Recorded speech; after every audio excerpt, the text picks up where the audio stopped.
आज हम बिहार डीएलएड प्रतियोगिता परीक्षा 2024-26 की बात कर रहे हैं। तो आपको बता दें कि इस परीक्षा में वैसे ही कैंडिडेट बैठेंगे जो इंटर पास किए हो, जिनका उम्र 17 साल कम से कम हो। उम्र सीमा की कोई बाध्यता नहीं है। आप जो भी आवेदक फॉर्म भरना चाहते हैं वह पहले बिहार डीएलएड प्रतियोगिता परीक्षा 2024 आपको पास करना होगा। पास करने के बाद आप परीक्षा क्वालिफाई करेंगे तो ही आपका बिहार के सरकारी अथवा प्राइवेट कॉलेजों में एडमिशन होगा। तो आपको बता दें कि फॉर्म आप कैसे भरेंगे। तो सबसे पहले हम बिहार बोर्ड की साइट पे जाएंगे। वहाँ हम न्यू यूजर है तो new candidate register new candidate पे क्लिक करेंगे। यदि आप पहले से लॉगिन किए हुए हैं तो मोबाइल नंबर पासवर्ड डाल के लॉगिन करेंगे।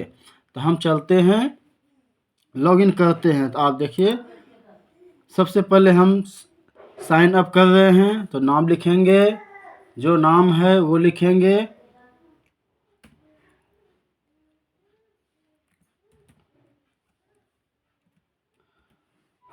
फिर कंफर्म नाम लिखेंगे। फिर ईमेल आईडी लिखेंगे।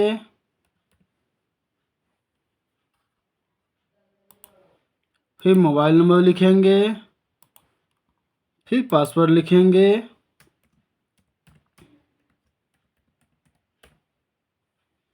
फिर कंफर्म पासवर्ड लिखेंगे।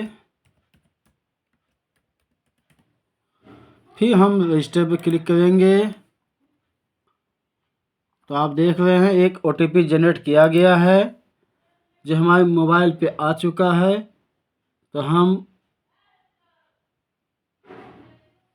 OTP लिख रहे हैं जो OTP आया है।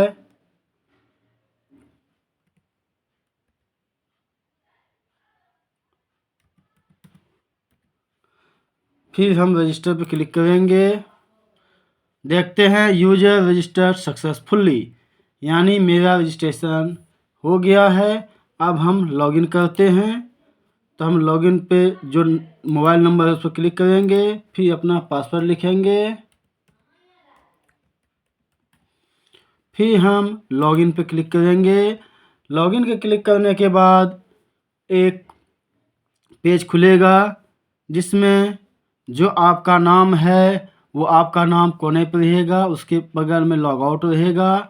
तो आप देख रहे हैं डीएलएड 2024-26 ऑनलाइन एप्लीकेशन फॉर्म मेरा खुल गया है। तो हम रजिस्ट्रेशन फॉर्म भरेंगे। यूनिक आईडी यदि कोड आपके पास है तो दर्ज कर सकते हैं। यूनिक आईडी कोड यानी इंटर और मैट्रिक में जो परीक्षार्थी परीक्षा दिए हैं उसके ईमेल मार्कशीट पर या एडमिट कार्ड पर यूनिक आईडी बोर्ड द्वारा जारी किया गया है, वो आप दर्ज कर सकते हैं। यदि आपके पास नहीं है तो यहाँ कुछ नहीं लिखेंगे, नो लिख देंगे या खाली छोड़ देंगे। उसके बाद देखते नो लिखने के बाद please inter valid BSCB code, यानी आप इसको खाली छोड़ सकते हैं। उसके बाद आप डिस्ट्रिक्ट सेलेक्ट करेंगे, जो आपका ज़िला है वो ज़िला सेलेक्ट करेंगे। उसके बाद नेशनलिटी आप इंडियन है तो इंडियन, अदर कंट्री के हैं तो अदर कंट्री का करेंगे, यानी आप नेपाली हैं, बांग्लादेशी हैं या मतलब जो भी कंट्री का है, देश का है, वहाँ सेलेक्ट करेंगे। नाम देखिए आ गया है। फिर माँ का नाम लिखेंगे, जो भी नाम है वो लिखेंगे। फिर मतलब दोबारा फिर माँ का नाम लिखेंगे। फिर आप पिता का नाम लिखेंगे, जो भी नाम है वो लिखेंगे।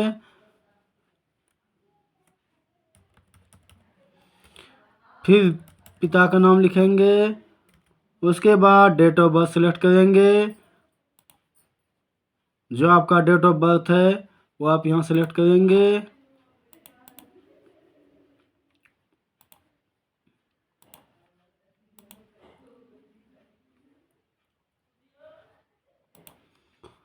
फिर read date of birth select करेंगे।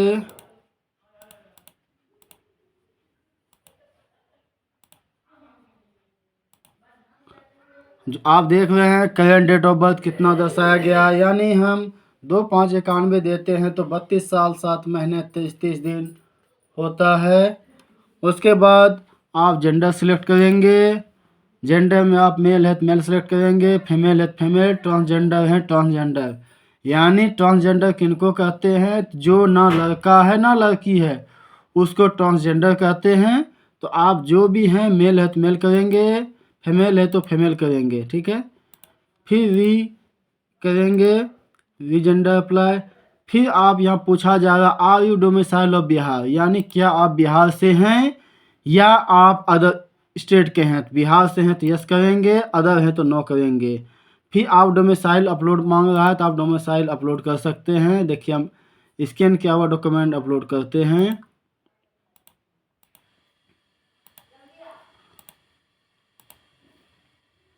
तो अपलोड सक्सेसफुल लिखा गया।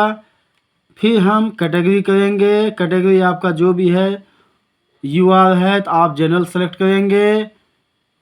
यूआर मतलब जनरल कैटेगरी से हैं तो जनरल करेंगे। ईडब्ल्यूएस जो आरक्षण चाहते हैं और गरीब हैं, ईडब्ल्यूएस सर्टिफिकेट बनवाए हैं तो ईडब्ल्यूएस सेलेक्ट करेंगे। ईबीसी यानी आप अत्यंत पिछड़ा वर्ग से हैं, एनेक्सर 1 में हैं तो ईबीसी सेलेक्ट करेंगे। BC2 यानी पिछड़ा वर्ग 2 में हैं तो BC सेलेक्ट करेंगे। SC कैटेगरी से हैं, हरिजन हैं तो SC सेलेक्ट करेंगे। ST यानी आप आदिवासी हैं तो ST सेलेक्ट करेंगे। फिर वी करेंगे सेलेक्ट।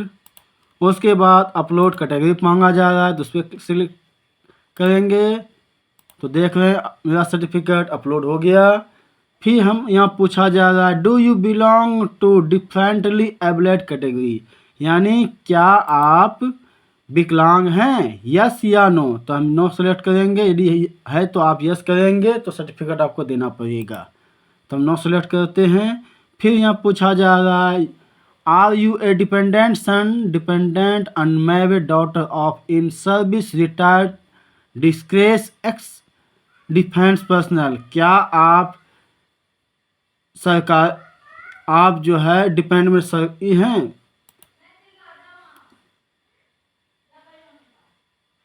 यानी आप फ्रीडम फाइटर से संबंधित है तो नो करेंगे, यस है तो यस करेंगे।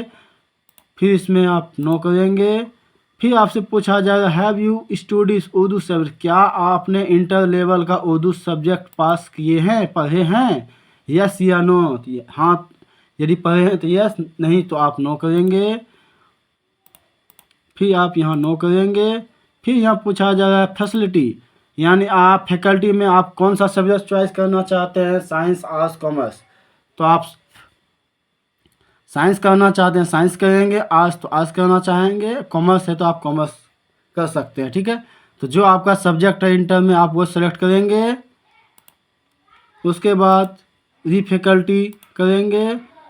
वेदर इंटरमीडिएट एग्जाम पासेड, क्या आप पास कर चुके हैं या अपेयरिंग हैं। यदि आप अपेयरिंग हैं तो आप यदि आप पास है तो यस डालेंगे, यदि पास नहीं है तो नो डालेंगे।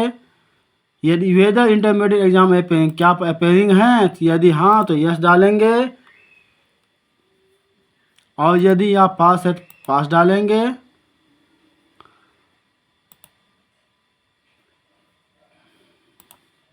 हम यहाँ नो डालते हैं क्योंकि हम पास नहीं हैं।